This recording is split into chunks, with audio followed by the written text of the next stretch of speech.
Retour du foot de club, occasion parfaite de tenter un prono sur Unibet. 100 € remboursés sur votre premier pari grâce au lien en description. Conditions pour jouer en bas de l'écran.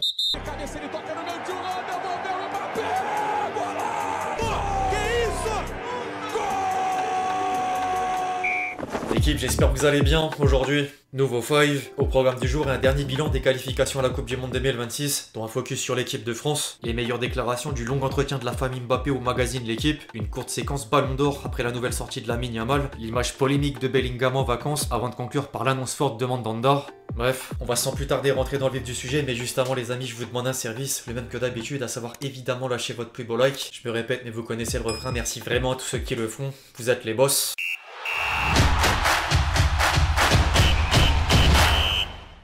L'équipe de France n'aura peut-être pas été flamboyante, mais assure l'essentiel. 2 matchs de victoire et 6 points grâce en partie à Mbappé, désormais deuxième meilleur buteur de l'histoire de l'équipe de France avec 5 ans de réalisation, à 5 petites longueurs de Giroud. Par contre, les Bleus font pas l'unanimité chez les supporters. Preuve de plus, suite au sifflet du Parc des Princes envers Rabiot et Deschamps, sans doute ciblé pour la blessure de Dembélé. Le sélectionneur s'est d'ailleurs scandalisé du traitement de son joueur. C'est inacceptable, c'est le joueur de l'équipe de France qui porte ce maillot. Ça vient un club, ça me regarde pas, même si Adrien est suffisamment solide. Il les a un peu retournés sur le dernier tacle de récupération, ça n'a pas lieu d'être. Si je dois tenir dans mes critères de qui joue où chez quel adversaire, qu'on soit au parc ou ailleurs, même si c'est une minorité, aucun joueur devrait subir ça. C'est un joueur de l'équipe de France, il est français comme tous les joueurs. En dehors de l'équipe de France, sinon les derniers résultats européens ont réservé quelques surprises. Entre le Portugal, d'abord mené avant d'inverser la tendance en terre hongroise, l'Angleterre, tombeur de la Serbie sur un score fleuve, et en parlant de score fleuve, la Norvège en mode d'humiliation devant la Moldavie, 10 buts d'écart dont un quintuplé d'Haaland. Zone d'Afrique, certains pays considérés comme favoris perdent des points. Entre la RDC proche de la qualification avant d'être renversée par le Sénégal, le Nigeria presque privé de Coupe du Monde en étant 3ème, et le Cameroun battu par le Cap-Vert. Les Lions indomptables doivent finir parmi les 4 meilleurs deuxièmes pour une place au mondial. Derrière, du côté de l'Amérique du Sud, Brésil et Argentine terminent chacun sur une défaite. Déjà qualifiés, la Seleção et l'Albiceleste sont tombés devant la Bolivie et l'Équateur d'Ener Valencia, buteur pour sa dernière sous le maillot de la tri. Une belle manière de faire ses adieux.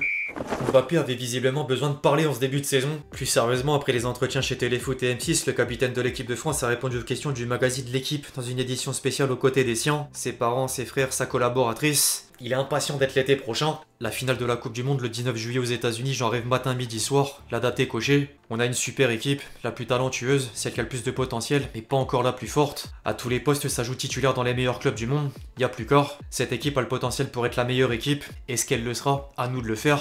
Qui dit Coupe du Monde 2026 dit fin proche pour Deschamps et potentiel successeur en approche qu'on connaît tous. Avec lui, pas besoin de faire compliqué, c'est Zidane. Personne va dire non. Y a que lui qui le peut. Si c'est lui, ok. Et si c'est un autre, ok aussi. Mais lui, c'est le seul dans l'histoire du foot français qui a quasiment tous les droits. Zidane, c'est une histoire qui existe qu'une fois. Tu peux juste admirer la grandeur. Personne pourra refaire ça, avoir cette image-là. C'était une époque particulière, un temps particulier, un joueur particulier. C'était complètement différent. Mais quand on regarde les sportifs français, on a de la chance d'en avoir des grands. Tous ont été massacrés à un moment donné par l'opinion publique. Je pense que c'est un passage obligé et j'ai pas de souci avec ça. En dehors de l'équipe de France, le kick s'est à nouveau exprimé sur le Ballon d'Or sans changer de discours. Moi, je peux pas gagner cette année. Je peux pas trancher entre deux amis. Ce qui compte, c'est que leur performance soit reconnue. Et pour l'un comme pour l'autre, je serai très content dans tous les cas. Dembélé, Hakimi, l'occasion de revenir sur le PSG. J'ai des amis dans l'équipe et ceux qui me connaissent savent que l'amitié c'est important pour moi. Tu peux pas cracher sur une équipe où il y a tes amis, même si ça n'avait pas été le PSG. Mon histoire était terminée et je suis parti sans regret. Même les choses que j'ai mal faites font partie de mon histoire. Quand j'y jouais, on a été très proche du but. On a fait 2 demi-finales, une finale.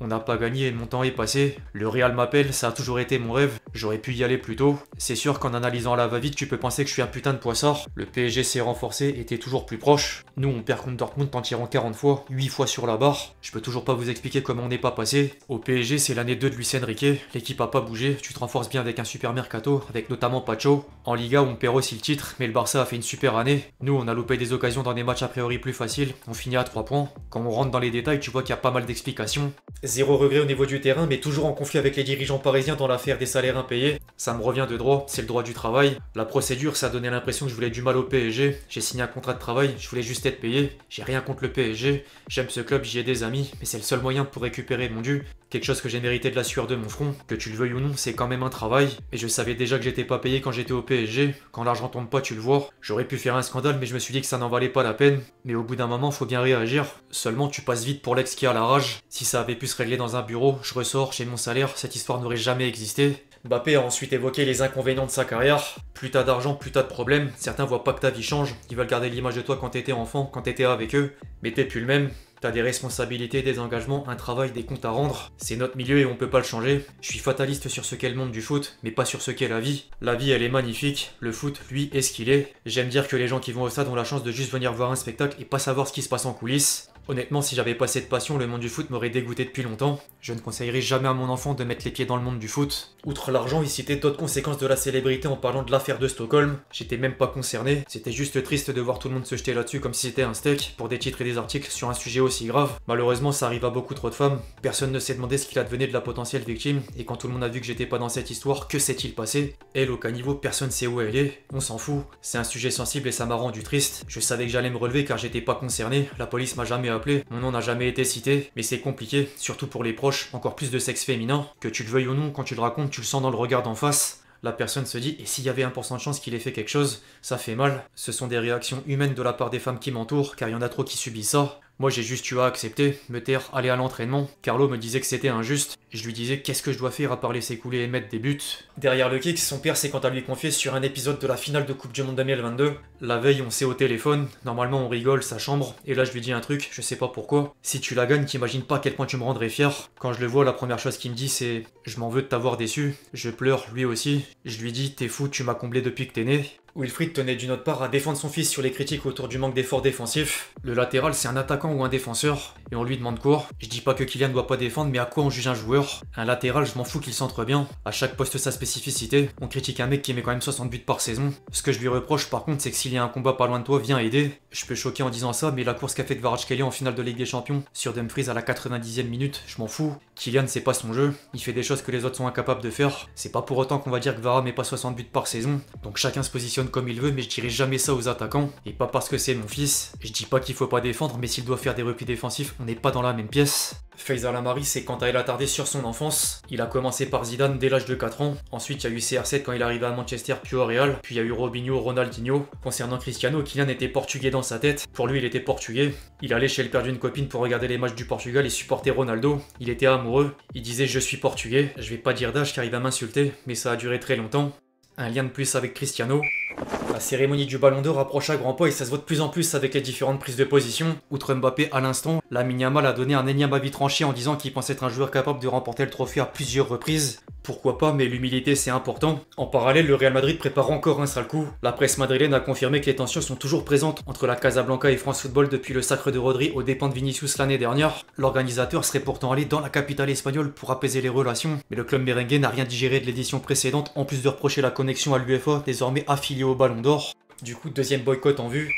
En parlant du Real Madrid, un certain Bellingham fait pas mal parler au dénouement de la trêve internationale. Thomas Tuchel a tenu un long discours pour mettre en avant les 2 dernières prestations de l'Angleterre, malgré plusieurs absences notables, jusqu'à rappeler que personne n'est intouchable si un joueur apporte plus qu'un autre, sans jamais céder aux égos des stars anglaises. Les tabloïds anglais estiment que le sélectionneur des Free Lions visait indirectement le milieu de 22 ans, forfait après avoir effectué une opération à l'épaule. La concurrence est lancée. Si vous êtes au camp d'entraînement, vous devez vous comporter de votre mieux, être au meilleur de votre forme et donner le meilleur de vous-même. C'est un privilège de se battre pour sa place. Vous pouvez aider tout le monde à s'améliorer et à progresser, et c'est ce que nous avons fait. Il n'y avait pas d'attitude après une erreur, il n'y avait pas de frustration, il n'y avait pas de gesticulation, il n'y avait pas de regard noir, il n'y avait pas de gros mots. En attendant une potentielle réponse, Bellingham a quant à lui prolongé ses vacances en Sardaigne, mais impossible d'échapper au paparazzi. Il y a en particulier une image qui vient de tourner en masse sur les réseaux sociaux. Surpris avec sa petite amie Ashlyn Castro dans une pause intime, X anciennement Twitter a vite poussé le truc un peu trop loin comme d'habitude. Mais comment tu peux faire ça en plein public quand t'es une star comme ça, je comprendrai jamais. MDR. La tradition, Théo Hernandez a connu la même. Le photographe. La ref est folle, la prestation du photographe, on applaudit, si ça lui permet de revenir plus fort ça me dérange pas. Tous les supporters madrilènes pareil, on voit pas le reste de l'image, on peut juste soumettre des hypothèses.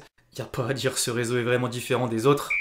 Le foot de club peut maintenant reprendre et il est temps. D'ailleurs, certains joueurs transférés en dernière minute retrouvent leur nouveau club à l'image de Pavard du côté de Marseille. Rabiot a quant à lui atterri à Milan avec Véro. It's always the first choice of your son came to Milan. Qu'est-ce qu'il veut que je lui dise? Bien sûr que c'est le premier choix. Plus sérieusement, un ancien Marseillais a décidé de stopper sa carrière. Champion du monde 2018 et légende de l'OM, Steve Mandanda raccroche les crampons à l'âge de 40 ans. Il phénoménal aura joué 613 matchs dans les cages marseillaises, un des meilleurs gardiens français du 21e siècle. Enfin bref, l'équipe c'est tout pour le five du jour, j'espère vraiment qu'il vous a plu, je compte sur vous si c'est le cas pour lâcher votre plus beau like, comme d'habitude. N'hésitez pas à réagir dans les commentaires sur tous les sujets qu'on a pu traiter aujourd'hui, puis d'ici là on se retrouve très vite sur la chaîne pour de nouvelles vidéos, c'était Textier. Ciao ciao.